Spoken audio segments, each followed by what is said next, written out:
UP के बचे हुए 3 चरण के चुनाव में बड़ा मुद्दा है छुट्टा जानवर।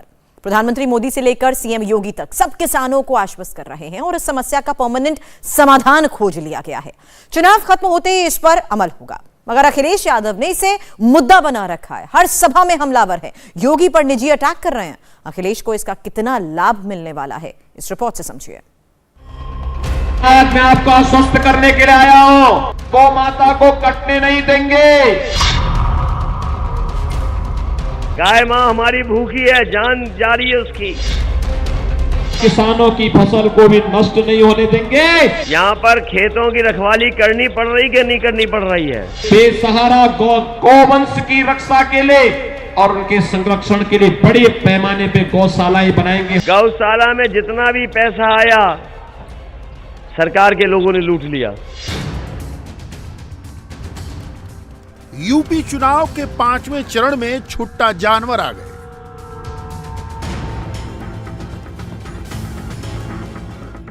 अवध और बुंदेलखंड के इलाके में आवारा मवेशी मुद्दा है। किसान फसल बचाने के लिए परेशान है और सरकार उन्हें समझाने। योगी आदित्यनाथ अमेठी के तिलोई विधानसभा क्षेत्र में थे। योगी जानते हैं कि इस वक्त खड़ी फसल के लिए आवारा जानवर समस्या है। अवैध बूचड़खाने बंद हुए तो जानवरों की तादाद बढ़ी है।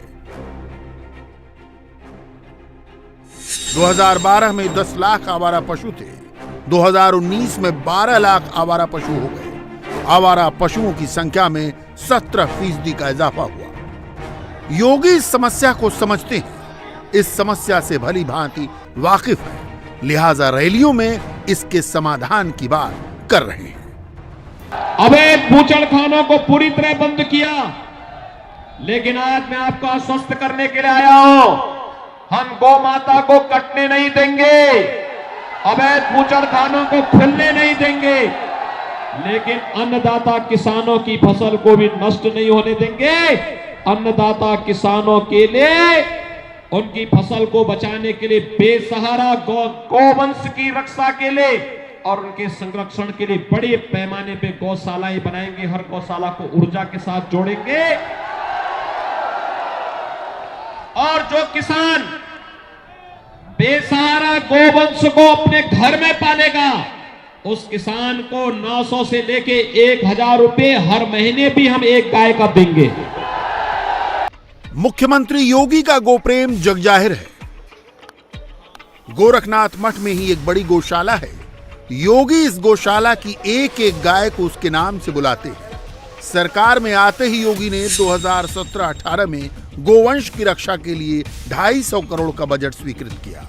2019-20 के बजट में केवल गांवों के लिए 2.5 करोड़ स्वीकृत हुए। 2019-20 के ही बजट में शहरों के लिए 200 करोड़ दिए गए। 2021-22 में 548 गौशालाएं पंजीकृत की गईं। सरकार सारे काम खुद नहीं कर सकती, इसलिए पब्लिक प्राइवेट पार्टनरशिप पैटर्न पर अगस्त 2019 में मुख्यमंत्री बेसहारा गोवंश सहभागिता योजना की शुरुआत की गई। इसके तहत आवारा गोवंश पालने के लिए सरकार प्रतिदिन 30 रुपए देती है, एक महीने में 900 रुपए और साल के 10,800 रुपए देती है। पहले 3 महीने की राशि एक साथ देने का प्रावधान था, आगे इसे हर महीने मुहैया कराने की योजना पर काम चल रहा है। इस योजना के पहले चरण में 109 करोड़ रुपए का बजट तैयार किया गया था। सरकार का दावा है कि इस योजना से आवारा पशुओं की समस्या का भी समाधान होगा और रोजगार के भी अवसर पैदा होंगे, मगर समाजवादी पार्टी से लेकर लगातार हमलावर है। योगी सरकार को किसान विरोधी साबित करते करते अखिलेश यादव आवारा पशुओं का जिक्र करते हैं, फिर योगी पर निजी अटैक करने लगते हैं। सुनिए बहराइच की सभा में अखिलेश यादव ने क्या कहा। ये बीजेपी वाले बहुत ABCD पढ़ रहे हैं आजकल। कभी कहते हैं A फॉर ये, N फॉर ये, Z फॉर ये। बताओ बीजेपी वाले पढ़ रहे हैं ABCD के नहीं पढ़ रहे हैं? कभी A फॉर ये, उन्हें हम हिंदी पढ़ाना चाहते हैं। और मैंने कहा कि अगर काका गए हैं तो बाबा भी चले जाएंगे। और पत्रकार साथियों, काका का मतलब है काले कानून। बताओ, काले कानून चले गए कि नहीं चले गए? तो अगर काका गए हैं तो बाबा भी जाएंगे, इन्हें कोई बचा नहीं पाएगा।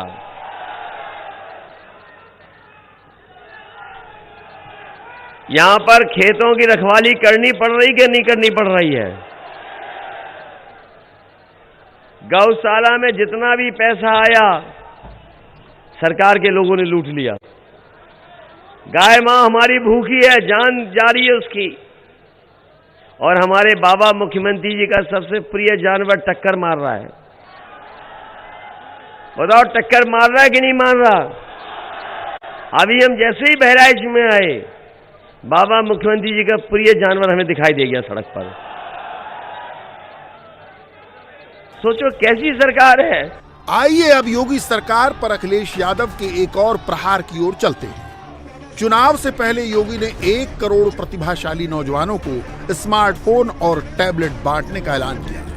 लखनऊ में कुछ नौजवानों को दिया भी गया, मगर समाजवादी पार्टी ने इसका विरोध किया और चुनाव आयोग से शिकायत की। आरोप था कि चुनाव से पहले ये वोटरों को लुभाने की कोशिश है। योगी ने इसका जिक्र करते हुए कहा कि सरकार बनी तो इस योजना को डबल किया जाएगा।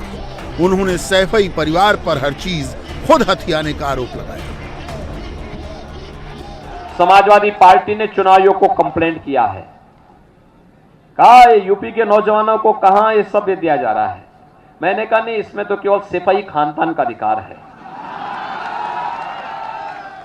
यानी उनका तो नारा ही यही है, एक ही नारा है कि सबका साथ और सिपाही खानदान का विकास। वो यही करते थे, यही तो करते थे, जीवन भर यही किया है। तो ये सिपाही खानदान जो लगातार हर एक बात पर अपना अधिकार जमा करके जबरदस्ती हड़पने की आदत डालता था ना, इस बार करहल के लोगों ने भी तय कर दिया है, सपा मुखिया की जमानत जब्त करेंगे।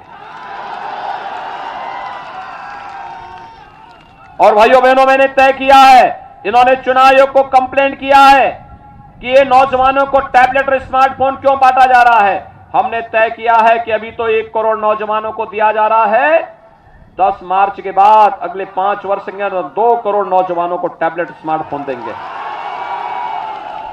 और यही नहीं, ऑनलाइन एजुकेशन के लिए, कंपटीशन की तैयारी के लिए या ऑनलाइन एग्जामिनेशन के लिए जो भी खर्चा आएगा, वह खर्चा, डिजिटल एक्सेस का खर्चा भी अब मां बाप और अभिभावक के ऊपर नहीं, बल्कि वह खर्चा भी सरकार स्वयं उठाएगी। हर नौजवान, हमारा यूपी का नौजवान स्मार्ट होगा। अखिलेश यादव ने इसे लेकर भी योगी आदित्यनाथ पर पर्सनल अटैक किए। दरअसल अखिलेश यादव का एक दर्द और है।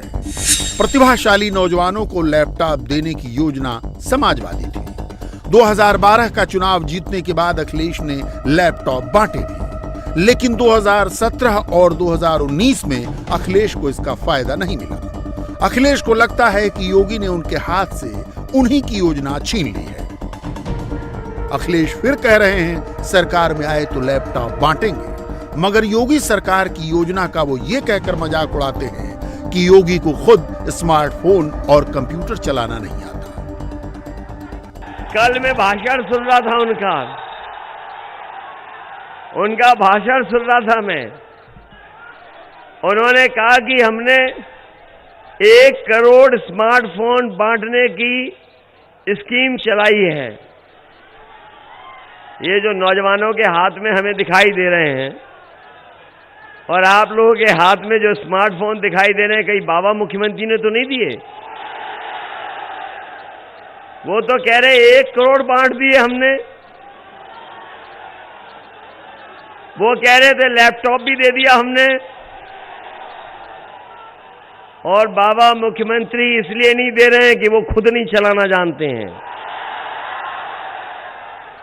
अभी आपने उनकी तस्वीर देखी होगी कि खुद पूरब देख रहे हैं, जनता पश्चिम देख रही है। तो तब पता लगा जाकर के कि लैपटॉप के साथ साथ स्मार्टफोन भी नहीं चला पाते। जो लोग आज के जमाने में लैपटॉप स्मार्टफोन को चलाना नहीं जानते हैं, वो सोचो इसके महत्व को क्या समझेंगे कि आज के समय की कितनी जरूरत की चीज है। हालांकि योगी के पास समाजवादी पार्टी पर प्रहार के लिए सबसे बड़ा मुद्दा कानून व्यवस्था, दंगा और आतंकवाद का है। तीसरे चरण के साथ ही यूपी चुनाव में आतंकवाद की एंट्री हो गई। आतंक के सजायाफ्ता आजमगढ़ के सैफ के बहाने योगी सीधा अटैक करते हैं। सैफ के पिता की तस्वीर अखिलेश के साथ है। उन्हें सपा का कार्यकर्ता बताया गया है। साइकिल वाला मेटाफर तो खुद प्रधानमंत्री ही दे गए। समाजवादी पार्टी को समर्थन देने का मतलब आतंकवाद को प्रेरित और प्रोत्साहित करना है। समाजवादी पार्टी को वोट देने का मतलब पेशेवर माफिया और अपराधी को संरक्षण देने जैसा है, और समाजवादी पार्टी को दिया जाने वाला वोट आने वाली पीढ़ी के भविष्य को बर्बाद करने जैसा है। यूपी